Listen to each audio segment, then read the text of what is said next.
المنافقون والمنافقات بعضهم من بعض يأمرون بالمنكر وينهون عن المعروف ويقبضون أيديهم نسوا الله فنسيهم إن المنافقين هم الفاسقون۔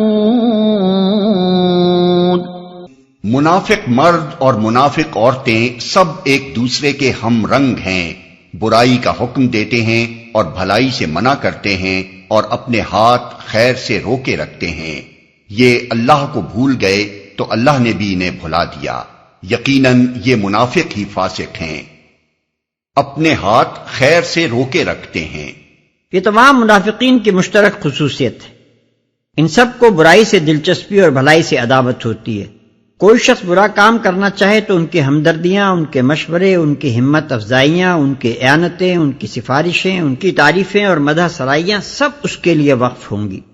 دل و جان سے خود اس برے کام میں شریک ہوں گے، دوسروں کو اس میں حصہ لینے کی ترغیب دیں گے، کرنے والے کی ہمت بڑھائیں گے، اور ان کی ہر ادا سے یہ ظاہر ہوگا کہ اس برائی کے پروان چڑھنے ہی سے کچھ ان کے دل کو راحت اور ان کی آنکھوں کو ٹھنڈک پہنچتی ہے۔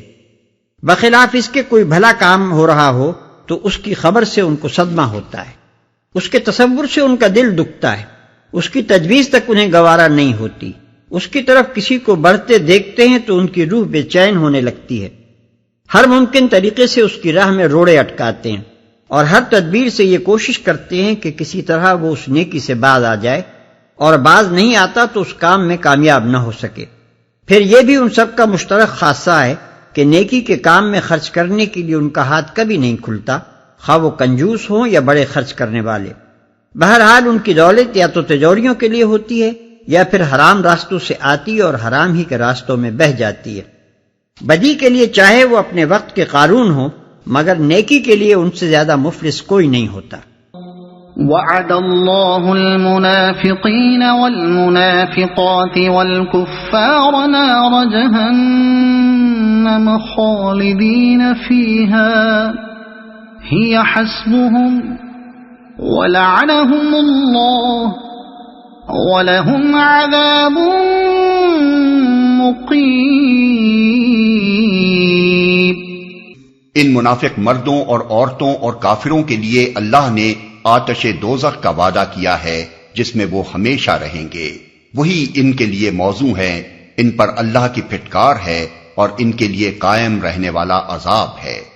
كالذین من قبلكم كانوا اشد منكم قوة واكثر اموالا واولادا فاستمتعوا بخلاقهم فاستمتعتم بخلاقكم كما استمتع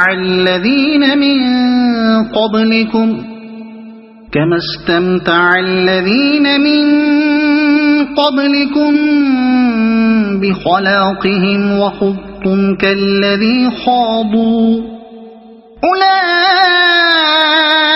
حبطت أعمالهم في الدنيا والآخرة وأولئك هم الخاسرون۔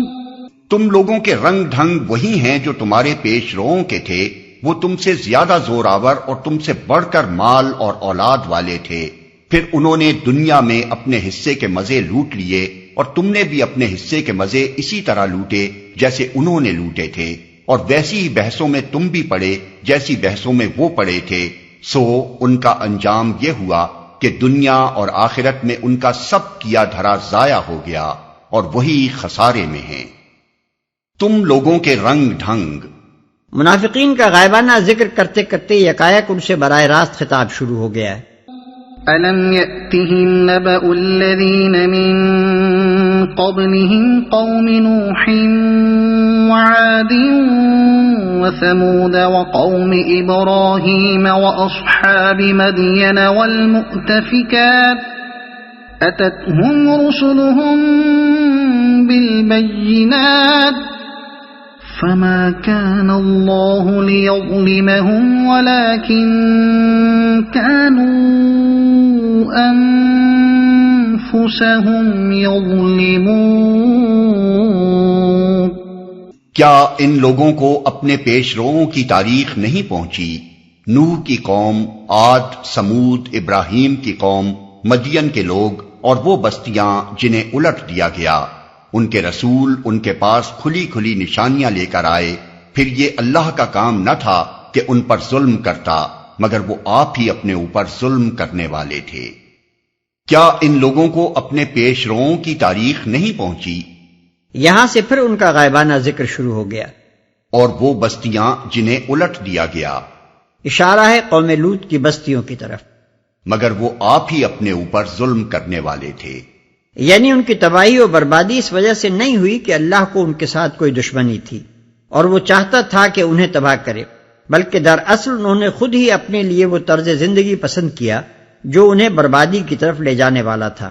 اللہ نے تو انہیں سوچنے، سمجھنے اور سنبھلنے کا پورا موقع دیا، ان کی فہمائش کے لیے رسول بھیجے، رسولوں کے ذریعے سے ان کو غلط روی کے برے نتائج سے آگاہ کیا اور انہیں کھول کھول کر نہایت واضح طریقے سے بتا دیا کہ ان کے لیے فلاح کا راستہ کون سا ہے اور ہلاکت و بربادی کا کون سا۔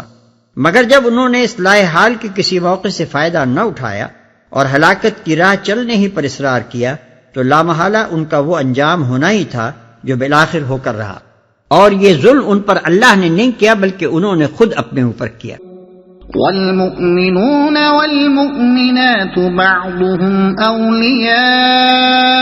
أولياء بعض يأمرون بالمعروف وينهون عن المنكر ويقيمون الصلاة ويؤتون الزكاة ويطيعون الله ورسوله أولئك سيرحمهم الله إن الله عزيز حكيم۔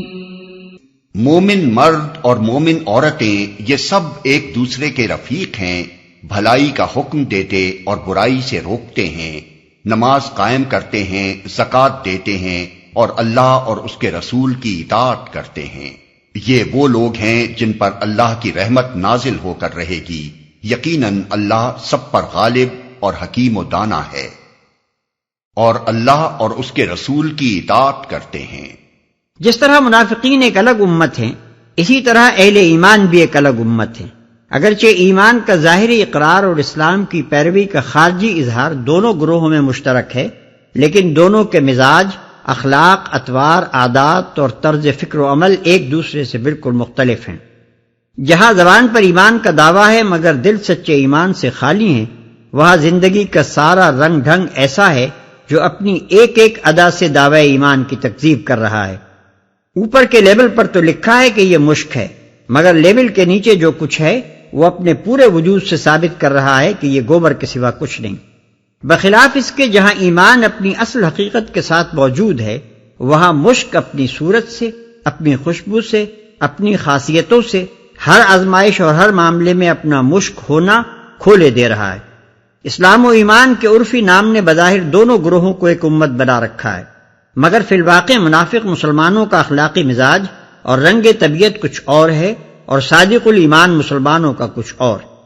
اسی وجہ سے منافقانہ خصائل رکھنے والے مرد و زن ایک الگ جتھا بن گئے ہیں، جن کو خدا سے غفلت، برائی سے دلچسپی، نیکی سے بعد اور خیر سے عدم تعاون کی مشترک خصوصیات نے ایک دوسرے سے وابستہ اور اہل ایمان سے عملاً بے تعلق کر دیا ہے۔ اور دوسری جانب سچے مومن مرد و زن ایک دوسرا گروہ بن گئے ہیں جس کے سارے افراد میں یہ خصوصیت مشترک ہے کہ نیکی سے وہ دلچسپی رکھتے ہیں، بدی سے نفرت کرتے ہیں، خدا کی یاد ان کے لیے غذا کی طرح زندگی کی ناگزیر ضروریات میں شامل ہے، رائے خدا میں خرچ کرنے کے لیے ان کے دل اور ہاتھ کھلے ہوئے ہیں، اور خدا اور رسول کی اطاعت ان کی زندگی کا وتیرہ ہے۔ اس مشترک اخلاقی مزاج اور طرز زندگی نے انہیں آپس میں ایک دوسرے سے جوڑا اور منافقین کے گروہ سے توڑ دیا ہے۔ وعد اللہ المؤمنین والمؤمنات جنات تجري من تحتها الأنهار خالدين فيها ومساكن طيبة في جنات عدن ورضوان من الله أكبر ذلك هو الفوز العظيم۔ ان مومن مردوں اور عورتوں سے اللہ کا وعدہ ہے کہ انہیں ایسے باغ دے گا جن کے نیچے نہریں بہتی ہوں گی اور وہ ان میں ہمیشہ رہیں گے۔